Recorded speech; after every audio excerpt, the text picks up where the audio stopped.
السلام عليكم أختي الكريمة. الأوضاع في إدلب نبدأ بها من مدينة سرمين، وكما هي العادة في كل يوم جمعة كانت تخرج المظاهرة من المساجد ويهتفون بها المتظاهرين في جمعة سموها جمعة توحيد كتائب الجيش الحر.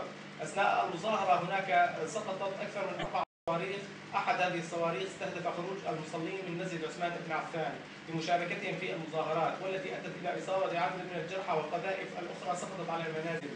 وفي هذه اللحظات كانت أصوات أحرار المدينة تصدح بالتكبيرات، واستمروا بالتظاهر والهتاف، وكانوا يقولون ويرددون لا نركع إلا لله. وبعدها ب10 دقائق، بينما كان بعض أعضاء التنسيقية يوثقون مكان سقوط القذائف لكي يرسلوها إلى القنوات والإعلام، وكانت الناس والمدنيين كلها متجمعة، أيضا سقطت العديد من القذائف الصاروخية التي انهمرت في نفس المكان، والعديد من الصواريخ، وسقط جراءها عشرات الجرحى بعضهم بإصابات خطيرة جدا.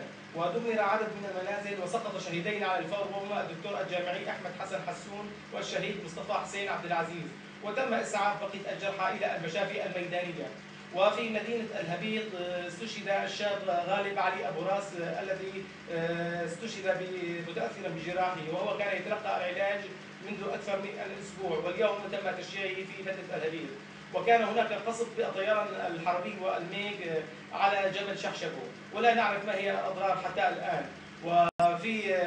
وفي بلدة من بلدات الشغور قام لواء الحرية بالتصدي للطيران المروحي برشاش 14.5 الذي كان يقصف منطقة المطلة ومريمين، وأجبره على مغادرة المنطقة، وبقي الاشتباك أكثر من نصف ساعة. وفي معرة النعمان انشق هناك 17 عسكري وانضموا للواء شهداء معرة النعمان كتيبة القعقاع. وفي مدينة خان شيخون منذ البارحة لا يزال النظام الأسدي المجرم يقوم بإلقاء القذائف على المدينة، وفي الصباح أثناء ذهاب الطلاب إلى المدارس. البارحة أدى إلى هدم العديد من المنازل، وقد استشهدت عائلتان مؤلفتان من 5 أفراد من بينهم أطفال. نذكر لكم أسمائهم، وهما خالد أحمد معرزيتاوي، والطفلة عفراء خالد معرزيتاوي، والطفل رامي خالد معرزيتاوي، والطفلة دعاء مروان بركات، والطفلة سلام مروان بركات. وهناك العديد من الإصابات والجرحى التي تم نقلها إلى المشافي الميدانية. وهناك حالة إنسانية صعبة وسيئة في المدينة لا توصف بسبب تمركز الحوادث حول المدينة، بحيث لا نستطيع أن نسعف الجرحى التي إصابتهم خطيرة، ولا نتمكن من استخبابهم داخل المدينة، الذي يقوم الجيش المجرم باستهداف أي شخص يدخل إلى المدينة أو يخرج منها. وفي بلدة زردنة هناك تغيير إعلامي كبير، وتعاني من نقص في المياه الشديد بسبب انقطاع التيار الكهربائي، وهناك تلف كبير في المزروعات تقدر بملايين، وانقطاع الاتصالات.